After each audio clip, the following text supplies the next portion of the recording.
கொண்டாடிட்டா மானமே போயிடுச்சு. கண்டவங்க எல்லாம் வந்து எப்படி பேச போறாங்கன்னு பாருங்க. நிமிஷம் தாங்க முடியலையே.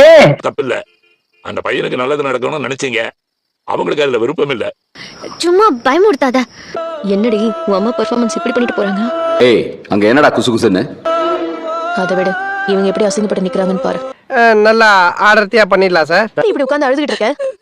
எனக்கு அழுகிறது கூட உரிமை இல்லையா? செல்லத்துக்கு ஒண்ணுமே தெரியல. அப்புறம் நானே இன்னைக்கு தான் நிம்மதியா தூங்க போறேன். அது எப்படி உனக்கு தூக்கம் வரும்? ஏன் பொண்ணு நானே கொடுமைப்படுத்தோடா? என்ன ஆச்சு இப்போ?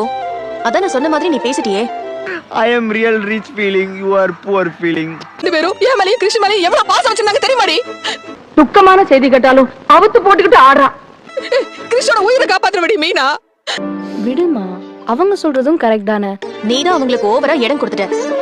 இப்ப நீ அந்த மாதிரி பண்ணாம போயிருந்தா ஏன் பையன் மேல பாசம் வைக்க அவங்க யாரு? உன் பையன் உனக்கு கொஞ்ச நாளா தானே தெரியுது.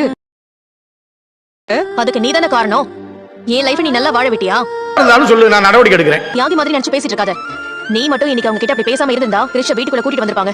வேலை வெட்டியும் பண்ண மாட்டேங்கிறா, யாரு பேச்சையும் கேட்க மாட்டேங்கிறா. சொல்றேன் கல்யாணி, நல்லவங்க மனசை நோகடிச்சவங்க கண்டிப்பா அதுக்கான தண்டனையை அனுபவிப்பாங்க.